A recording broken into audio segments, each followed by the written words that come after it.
water you turned into wine. Open the eyes of the blind. There's no one like you, none like you.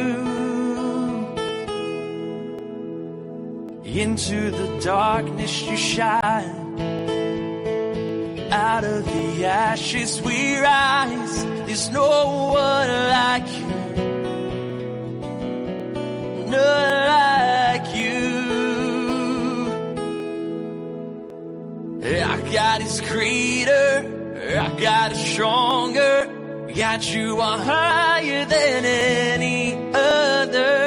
Our God is healer, awesome in power. Our God, oh our God, yeah.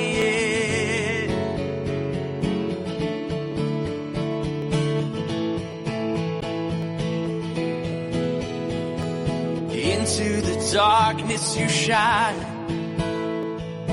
Out of the ashes we rise. There's no one like you, none like you. Our God is greater, our God is stronger. God, you are higher than any other. Our God is healer, awesome in power. Our God, oh our God. Our God is greater, our God is stronger. God, you are higher than any other. Our God is healer, awesome in power. Our God, oh our God, yeah.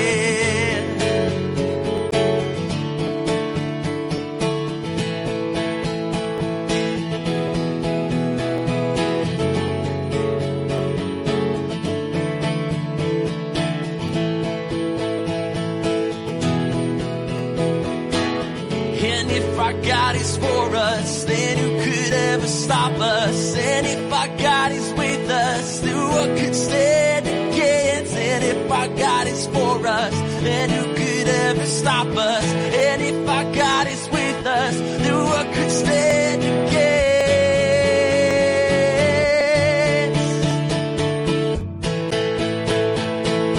Then what could stand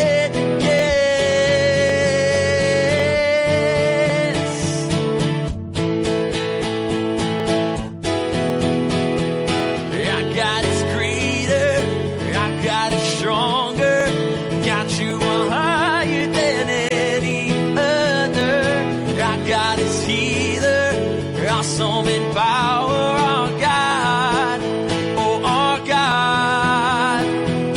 Our God is greater, our God is stronger. God, you are higher than any other.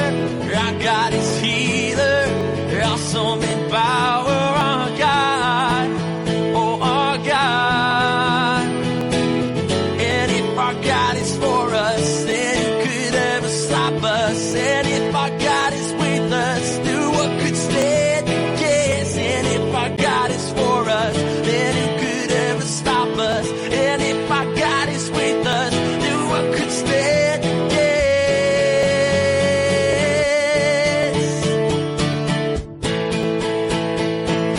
Then what could stand against?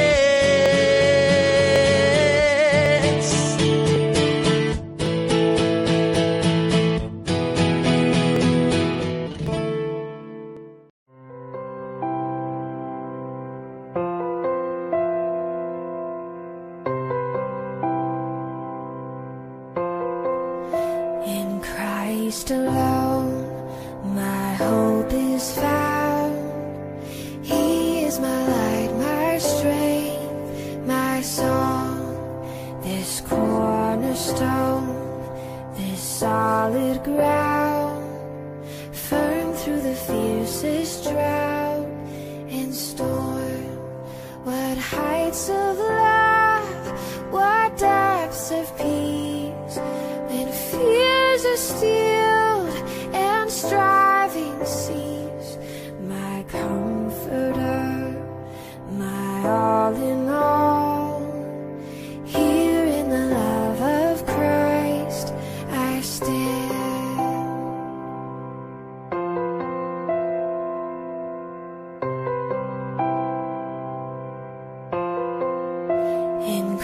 Christ alone, who took on flesh, fullness of God in helpless babe. This gift of love and righteousness, scorned by the ones he came to save. Till on that cross, as Jesus died, the wrath of God was satisfied. For every sin on him was laid. Here in the path of Christ I live.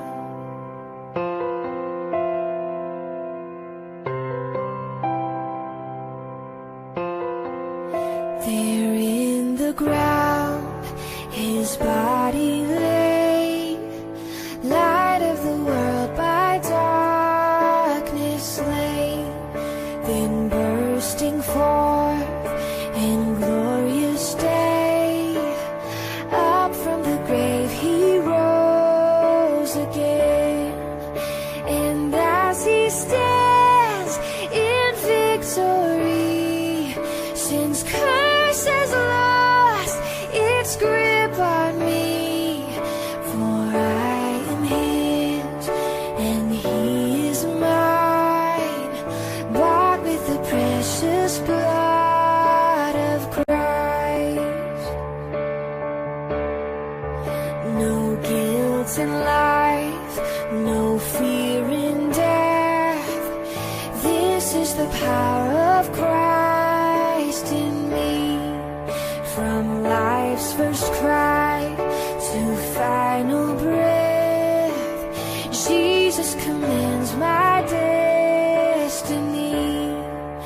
No power of hell, no scheme of man can ever pluck me from his hand, till he returns or calls me home. Here in the power of Christ I'll stand, till he returns or calls me home.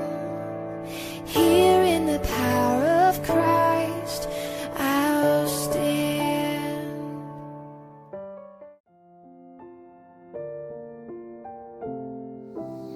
Magandang umaga po sa ating lahat. Nakakapagtabi na po ba kayo ng pera o kaya naman ay meron na po ba kayong isang bagay na talagang pinag-ipunan ninyo para doon sa isang gusto nyong mabili? Ito man po ay gamit sa bahay para sa mga nanay, o dili naman kaya gamit sa kotse para sa mga tatay, o kaya naman bagong cellphone para sa mga anak o sa mga kabataan. Di ba po gagawin nyo ang lahat para lang mabili nyo yung isang gusto nyo, o kaya naman po ay talagang pagsisikapan ninyong mabuti para ito ay mapasa inyo? Sapagkat minsan naniniwala tayo na kung ano yung gustong-gusto natin, yun yung kayamanan na iniingatan natin sa ating mga puso. Sabi po sa Mateo 6:21, Matthew 6:21, for where your treasure is, there your heart will be also. Kamusta po ang inyong mga puso, mga minamahal kong kapatid? Ano po ang kayamanan na inyong iniingatan sa mga panahon ito? Ito po ba ay pera, pamilya, o kaya naman po ang inyong mga trabaho? Yun lamang po ba ang nagbibigay ng kaligayahan, kapayapaan, kasapatan sa inyong mga buhay sa mga panahon ito?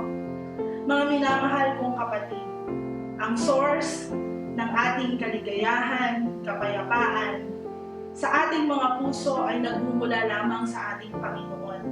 Siya lamang ang kayamanan na maaari nating ingatan sa ating mga puso. Siya lamang ang dapat nating pahalagahan at bigyan ng maraming oras. Sa mga panahong ito na tayo po ay nasa gitna ng krisis, nawa po ang dalangin ng aking puso, tayo pong lahat ay buong puso na ang buhay natin ay ituon natin sa Kanya.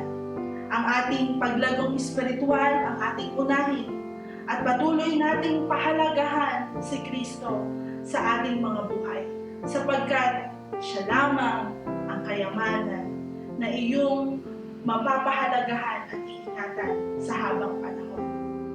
Kung meron po kayong mga kahilingan, ito po ang panahon para patuloy tayong lumapit sa Diyos.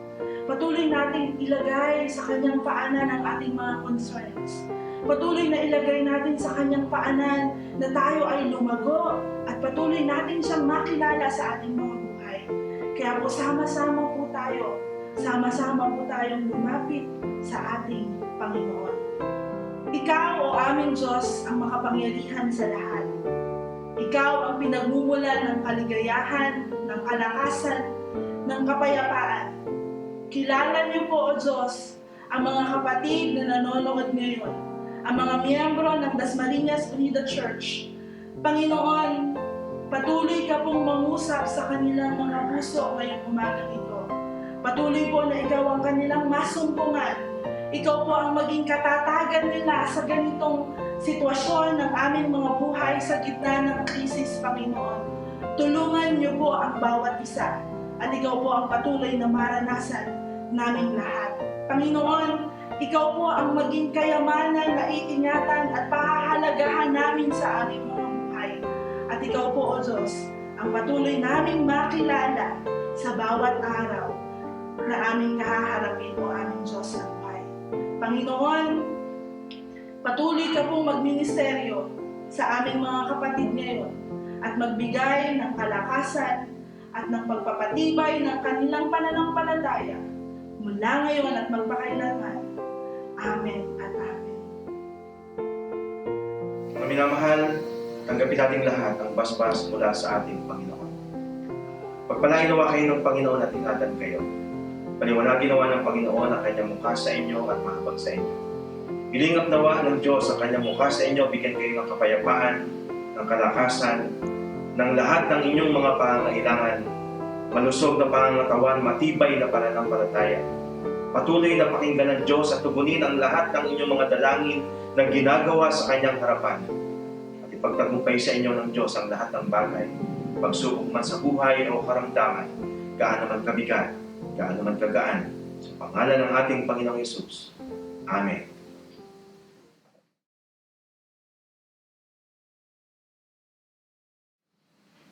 Isang mapagpalang araw po sa inyong lahat. Mapagpala ang araw na ito. Alam niyo kung bakit?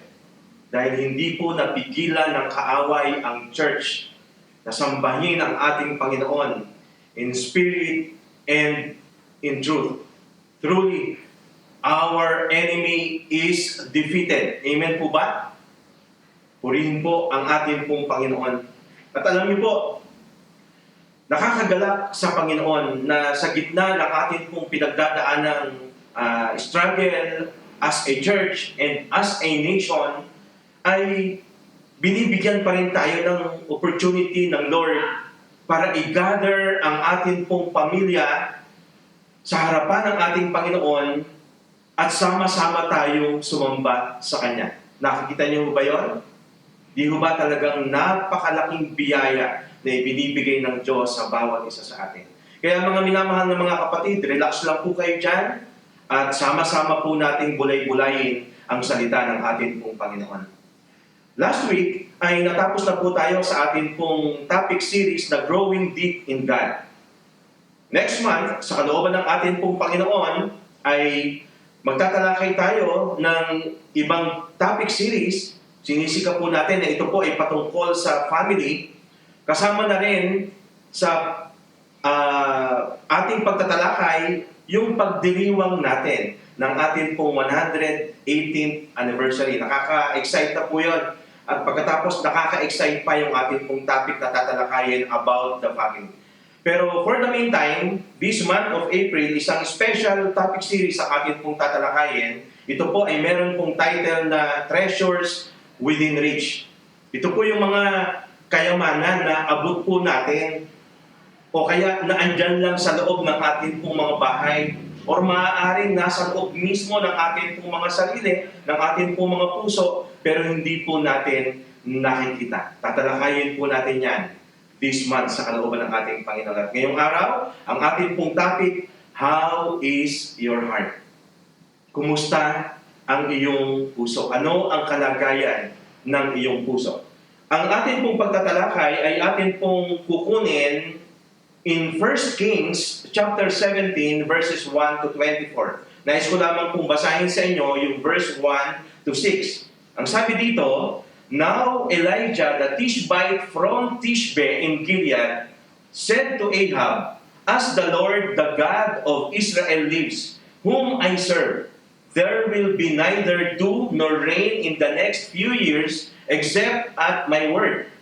Then the word of the Lord came to Elijah, Live here, turn eastward and hide in the Kerit ravine east of the Jordan. You will drink from the brook, and I have directed the ravens to supply you with food there. So he did what the Lord had told him. He went to the Kerit ravine east of the Jordan and stayed there.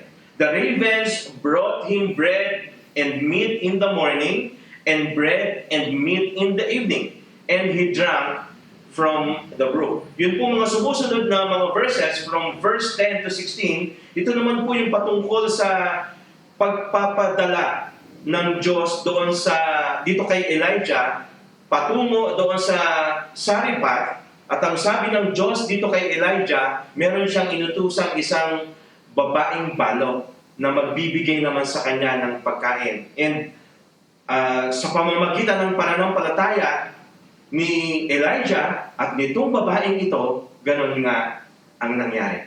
Tatalakayin po natin yan miya-miya sa loob ng ating pong pagdidiscuss dito po sa topic na ito. Sandali po tayong tumungo at manalangin.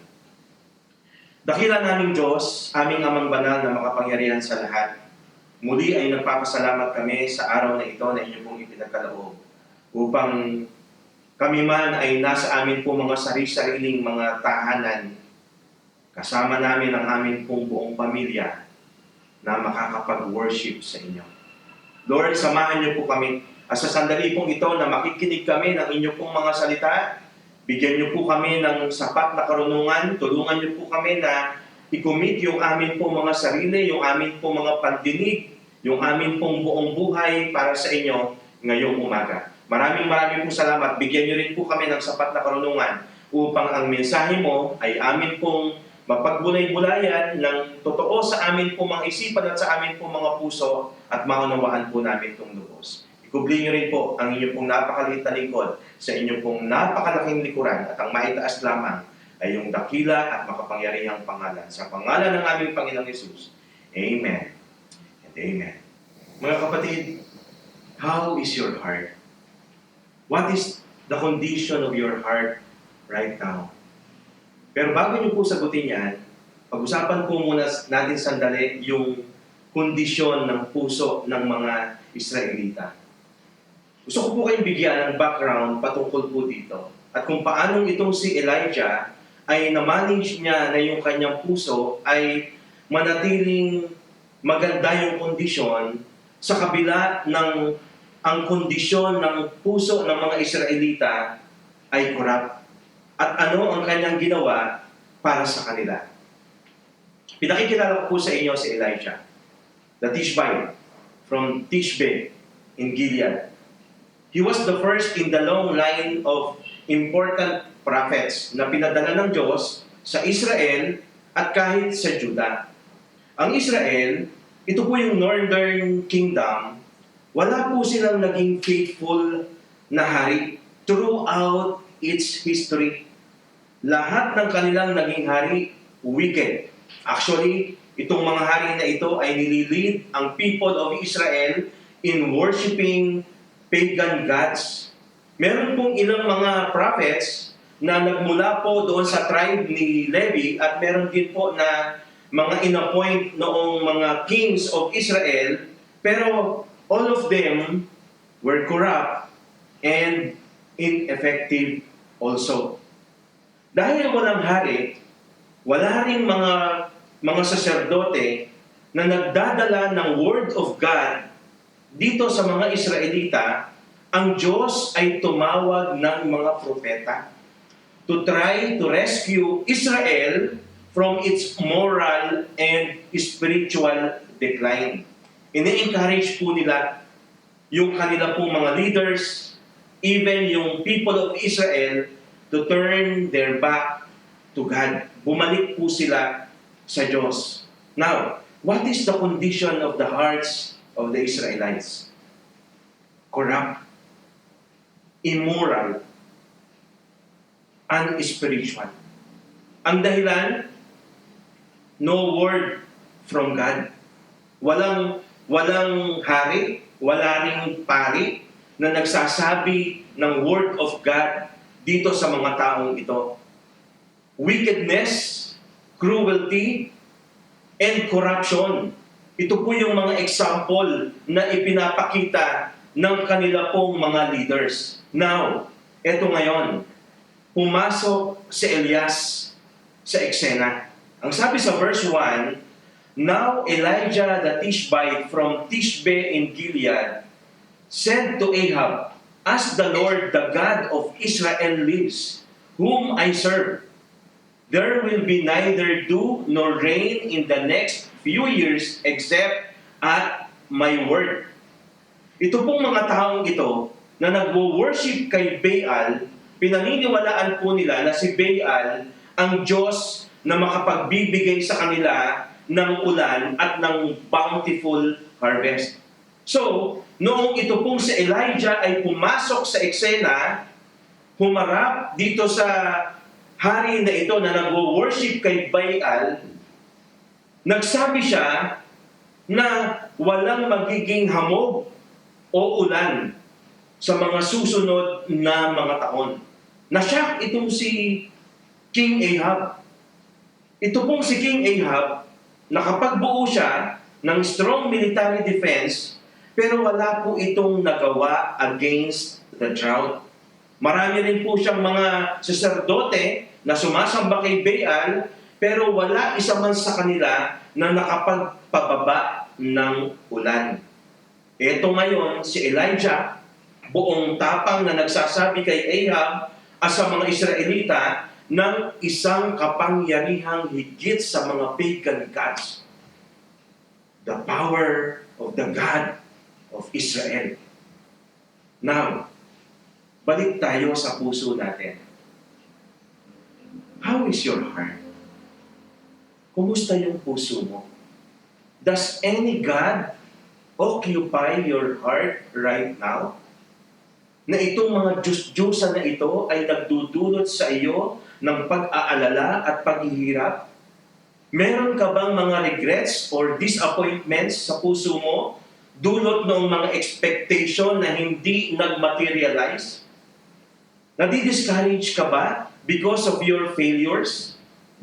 Yun po bang mga problema ay parang natatabunan yung puso mo? Remember this. Whatever or whoever occupies your heart other than Jesus is your God right now. At ang Diyos na yan, walang magagawa para sa iyo. Hindi makapagdudulot yan ng tunay na kaligayahan sa iyo, at yung Diyos na yan, other than Jesus, ay walang maitutulong sa iyo in times of famine and drought. Remember, the power far greater than any pagan god. He is the God of Israel. At itong Diyos na ito, mga minamahal na mga kapatid, hindi po siya dependent sa material things or sa human strength. Hindi po siya dependent sa kung sino man. For He alone stands. At ang bawat isa sa atin, mga minamahal na mga kapatid, we can depend on Him. Lagi po natin itong aalalahanin. The question now is how to maintain a good conditioned heart as Elijah. Tatlong bagay lang po itong atin pong pag-uusapan. How to maintain a good conditioned heart katulad ng puso nitong si Elijah. Una, make a good perspective of God in your heart. Tingnan mo ang Diyos sa ibang pananaw sa puso mo. Para maunawaan po natin ito, pag-usapan po natin yung source and channels. Ang sabi po sa verse 2, hanggang sa mga sumusunod na talata, "Then the word of the Lord came to Elijah, Live here, turn eastward and hide in the Kerith ravine east of the Jordan. You will drink from the brook, and I have directed the ravens to supply you with food there." So he did what the Lord had told him. He went to the Kerith ravine east of the Jordan and stayed there. The ravens brought him bread and meat in the morning, and bread and meat in the evening, and he drank from the brook. Sometime later, look at this, sometime later, the brook dried up because there had been no rain in the land. Then the word of the Lord came to him, "Go at once to Sarepta in the region of Sidon and stay there. I have directed a widow there to supply you with food." So he went to Sarepta. Now, what is the difference between the source and the channels? What is the difference between the source and the channels? Yun pong source ay yung kung saan nanggagaling yung lahat. Yung channels, yung mga daanan or lagusan mula doon sa source. Now, yung source, katulad po ng snow-capped mountain. Katulad po ng nasa picture na ito. Kung saan, yung mga tunaw na yelo ay nanggagaling sa panahon ng tagsibol. At kapag yung snow ay naging tubig, it trickles down mula doon sa bundok, forms a flow, at pagkatapos nagiging creek, at pagkatapos nade-develop into a river. Ngayon, minsan, dahil iniisip natin, we draw water from the river, it is the source of the water supply. Pero hindi po ganon. Rivers are known to dry up or change course. Yun pong mga ilog. Natutuyo po ito. O kaya naman, nagbabago ng kanyang direksyon. Kapag nangyari yon, ibig bang sabihin, yun bang snow doon sa top of the mountain, tumigil na sa pagtunaw at tumigil na sa pagbaba mula sa bundok? No. Consider this. When the river dries up, we can relocate to another side where the river flows. It is not the end because the source remains the same. Katulad din ng Diyos. He is the source. Kung minsan lang, iniisip natin na yung mga pinanggagalingan ng lahat ng ating mga pangangailangan, yun na yung source. Halimbawa, trabaho. O kaya sino mang tao na nagbibigay sa atin ang ating pong mga pangangailangan, iniisip natin na sila yung source. But no. God is the original source. Itong mga taong ito, yung mga hanap buhay po natin, yung pong mga negosyo natin, ito po ay mga channels lang of our water supply.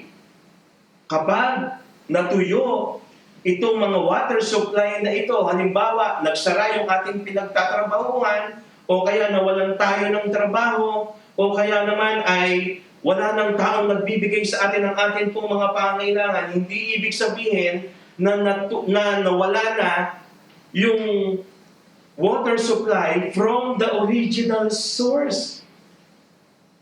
Hindi ganoon. It is not the end because the source remains the same. Sa case po ni Elijah, nung dumating po yung tagtuyot, pinadala po siya doon sa Kerith ravine. Doon po, ang sabi ng Diyos, meron siyang maiinom na tubig mula sa ilog at meron daw mga uwak na magdadala sa kanya ng kanyang pagkain araw at gabi. But when the river dried up because there was no rain, he was sent to Sarephat. Pinadala na siya doon sa Sarephat, kung saan naandoon yung babae na wala ng asawa. When the river has dried up, Elijah was not upset. Why? Kasi naiintindihan niya na yung channels maaring magbago, but the source, and that was God, hindi ito nagbabago. The creek may dry up, the ravens may stop bringing food, but the Lord is the source, and He can choose to provide through differing means or channels. Ang challenge po sa atin, sa sandali pong ito, ang sitwasyon po natin, patuloy na nagbabago. Kuminsan, meron tayong celebration ngayon, bukas, problema na yung atin pong kinakaharap. Kapag naiintindihan natin, ano ba yung pagkakaiba ng source and ng channels, hindi po tayo matatakot. Hindi po tayo mag-aalala. Especially in times of shifts and changes in our situation. Katulad ngayon, kamakailan lang masaya tayo, kamakailan lang nakakagawa tayo ng pwede natin gawin. Pero nagbago ang lahat. Nagbago ang lahat. Lagi po natin alalahanin, nagbago man ang lahat, dapat manatili tayong kalmado because the source remains the same. Kapatid, pakinggan mo to. Pakinggan mo to. When we have a clear understanding of who our source is, we will not be rattled by any shift in our lives. We have the assurance that despite the chaos o kaguluhan and disorder or kawalang kaayusan na kinakaharap natin, our God is very much in control. And our God never runs dry of provision in everything. Hindi po siya nauubusan. Hindi po siya nawawala ng provision sa lahat ng bagay para sa bawat isa sa atin. Nasa puso mo ang Lord, di ba? Di ba? So change the way you look at God. Tingnan mo ng magandang pagtingin ang Diyos na nasa puso mo. Hindi siya daanan lang ng pagpapala mo. Hindi siya daanan lang ng mga bagay na kailangan mo. Lagi mong tatandaan, siya ang source. Siya ang source. Pangalawa, exercise the faith that you already have. I-exercise mo yung pananampalataya na meron ka, na nasa puso mo. And the best way para patunayan po natin na meron tayong pananampalataya, and the best way na i-exercise ito is by obedience. Tingnan po natin ang faith ni Elijah. Ang sabi sa verse 2, ulitin ko lamang po uli ang pagbasa. Then the word of the Lord came to Elijah, "Live here, turn eastward and hide in the Kerit ravine, east of the Jordan. You will drink from the brook, and I have directed the ravens to supply you with food there." So he did what the Lord had told him. Nakita niyo po yan? He went to the Kerit ravine, east of the Jordan, and stayed there. The ravens brought him bread and meat in the morning, and bread and meat in the evening, and he drank from the brook. Sometime later, the brook dried up because there had been no rain in the land. Then, look at this. The word of the Lord came to him. Go at once to Sarephat in the region of Sidon and stay there. I have directed a widow there to supply you with food. Tingnan niyo po yung verse 10. So he went to Zarephath. Ang Bible, hindi nagbabanggit kahit kailan na itong si Elijah ay natakot. Wala pong record sa Bible na nagsalita siya ng kung anuman. Ito pong si Elijah, kung ano ang sabihin sa kanya ng ating Panginoon, nag-trust siya, no? Nagtitiwala siya sa Diyos at sumusunod sa lahat ng occasion. Na andoon man siya sa Kerit Ravine, andito man siya sa Zarephath, sumusunod lang itong si Elijah. Nagtitiwala at sumusunod. At tingnan po natin kung paano ang pananampalataya ni Elijah ay naapektuhan. Yung Zarephath woman, tingnan po natin the faith of the Zarephath woman. Sa verse 10, ang sabi dito, so he went to Zarephath. When he came to the town gate, a widow was gathering sticks. He called to her and asked, would you bring me a little water in a jar so I may have a drink? As she was going to get it, he called, and bring me please a piece of bread. As surely as the Lord your God lives. She replied, I don't have any bread, only a handful of flour in a jar and a little olive oil in a jug. I am gathering a few sticks to take home and make a meal for myself and my son, that we may eat it and die. Elijah said to her, don't be afraid. Go home and do as you have said. But first make a small loaf of bread for me from what you have and bring it to me. And then make something for yourself and your son. For this is what the Lord, the God of Israel says.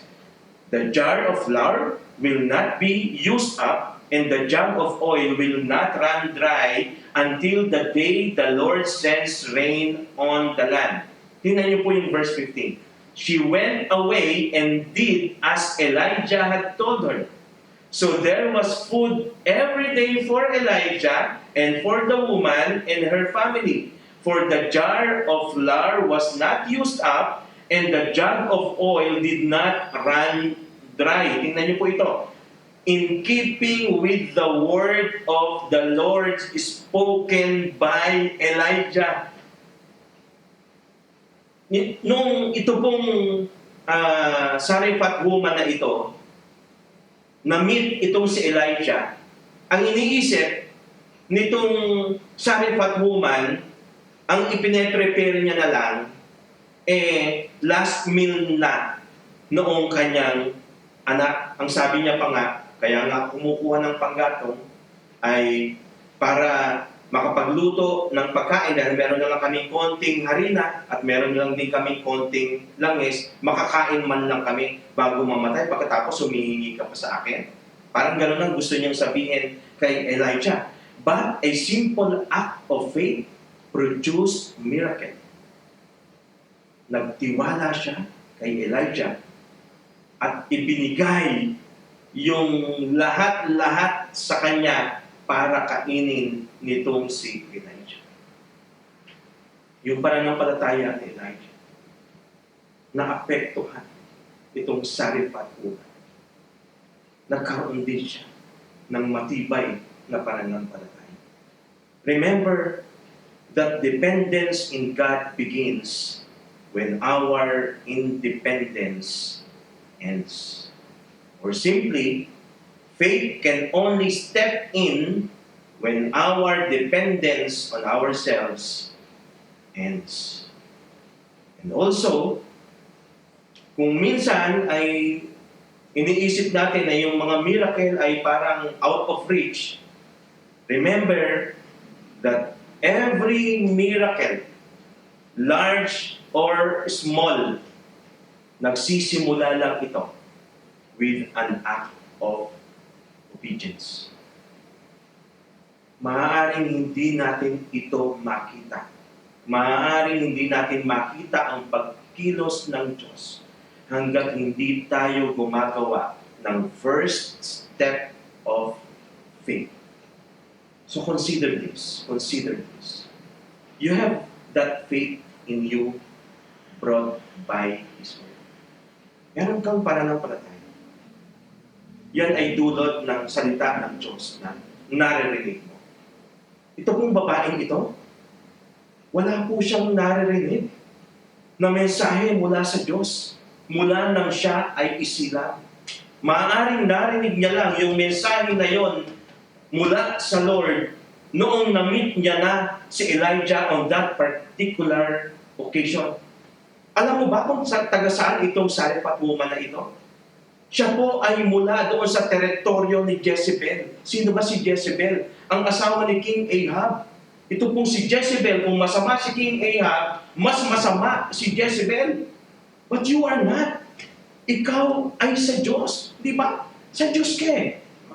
And you have that faith in your heart. So let your faith maintain the good condition of your heart by taking actions.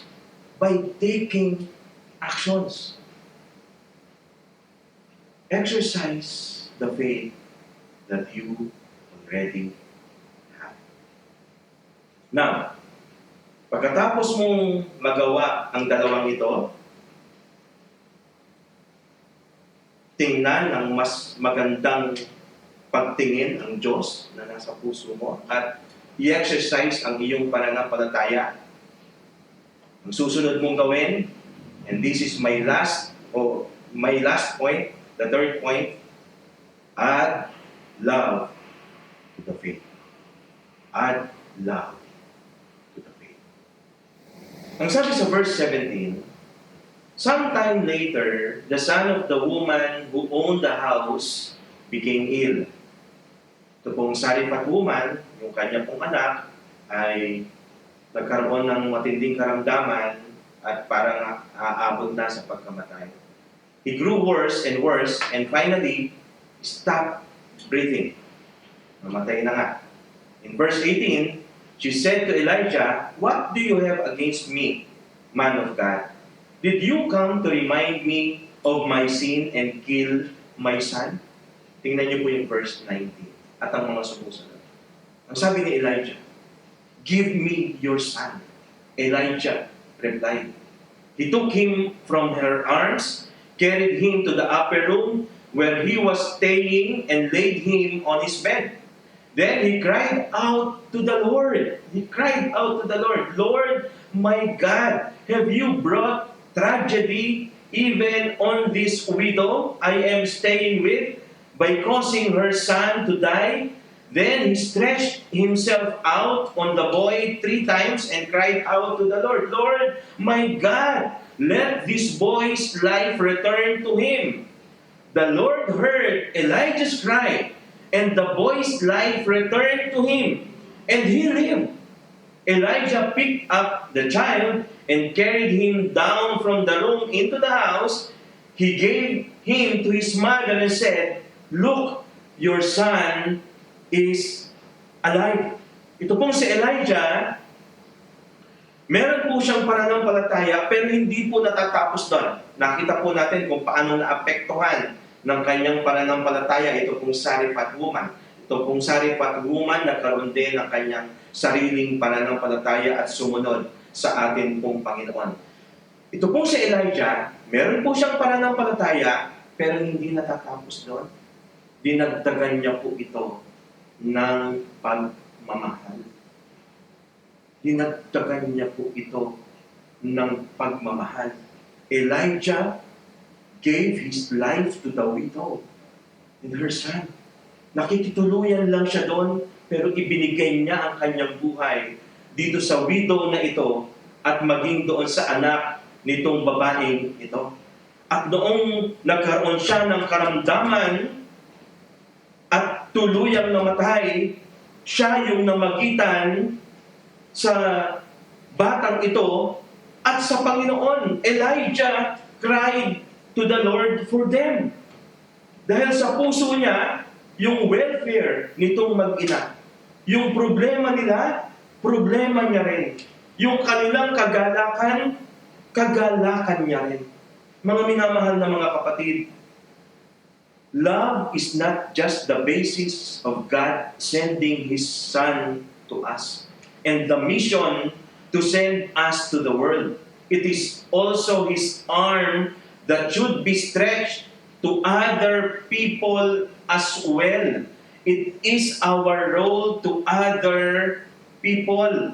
Yun pong pagmamahal, hindi lang po ito yung basihan kung bakit ibinigay ng Diyos Ama ang Diyos Anak, at hindi lang po ito yung basihan kung bakit tayo ipinadala dito sa mundong ito. Yung pagmamahal din po ay kamay ng Diyos na dapat ay umaabot sa ibang tao. At yon ang role natin.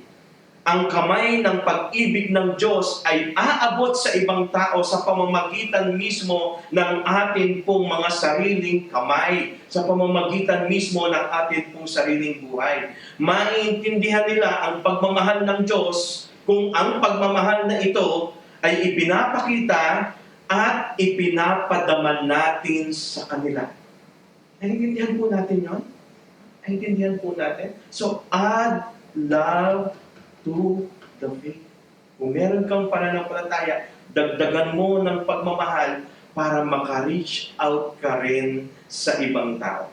Ang sabi sa 2 Peter chapter 1 verses 5 to 7, in view of all this, make every effort to respond to God's promises. Supplement your faith with a generous provision of moral excellence, and moral excellence with knowledge, and knowledge with self-control, and self-control with patient endurance, and patient endurance with godliness, and godliness with brotherly affection, and brotherly affection with love for everyone.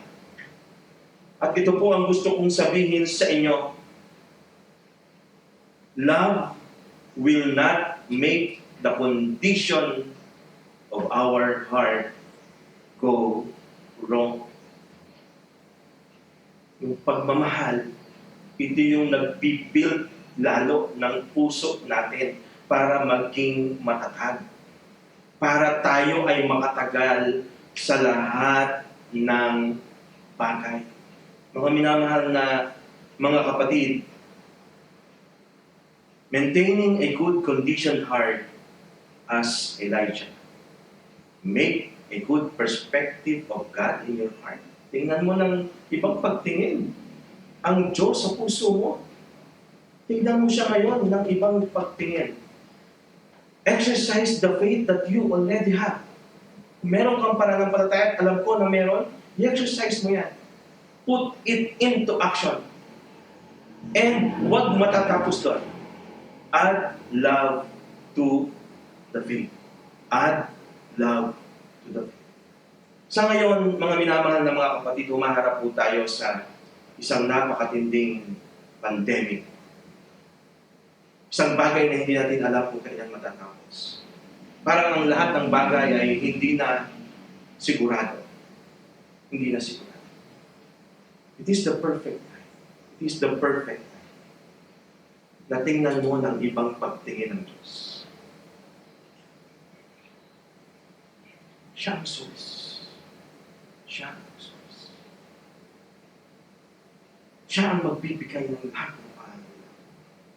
Go back to Him. Go back to Him. Huwag mong paupuin ang ibang Diyos sa puso mo na makapagdudulot lang sa iyo ng lalong pag-aalala at lalong pagkabalisa, lalong pagkatakot at pag-iirap. Tingnan mo ng ibang pagtingin ang Diyos na nasa puso mo. At alam ko na meron kang pananampalataya. Gamitin natin yun ngayon. It is the perfect time na gamitin natin ang pananampalataya nito. At pagkatapos natin gamitin itong pananampalataya nito, lingunin natin ang ating paligid. Unahin natin ang ating sariling pamilya. Isunod natin ang ating church. Isunod natin ang komunidad. Marami sa kanila ngayon na nag-aalala din. Dagdagan mo ng pagmamahal, yung pananampalataya mo, para maabot din ang bawat isa sa kanila. Ito po ang mensahe ng ating Panginoon ngayong umaga. Pagpalain po tayong lahat ng ating Panginoon. Tayo po. ay manalangin. Matakilang Diyos, napaka-timing ng message niyo po sa amin. Salamat po dahil sa umagang ito, sa araw na ito, tinulungan niyo po kami para tingnan ang kalagayan ng aming po mga puso. Salamat po sapagkat tinuruan niyo po kami na tingnan ka sa ibang pananaw. Madalas hindi ka namin napapansin, madalas binabaliwala ka namin. Madalas akala namin wala kang pakialam. But help us, O God, to look at you at a different perspective. Ikaw yung source namin. You are our sovereign God who is always in control. At ikaw din ang pinagmumulan ng lahat ng amin pong mga pangangailangan at ang kayamanan mo ay hindi mauubos. Tulungan niyo rin po ang bawat sa amin na yung pananampalataya namin ay amin pong i-exercise. Amin pong gamitin. Ilagay po namin sa amin pong mga aksyon. Hindi sapat na sabihin lang namin na meron po kami pananampalataya. Dapat isinasagawa rin po namin ito. At tulungan niyo rin po kami na dagdagan ng pagmamahal yung amin pong pananampalataya upang matingnan din po namin ang amin pong pamilya, ang amin pong simbahan, ang amin pong komunidad. Marami rin po sa kanila na naguguluhan na ngayon. Gamitin niyo po kami at iabot niyo po ang inyo pong mga kamay sa pamamagitan ng mga kamay ng bawat isa sa amin.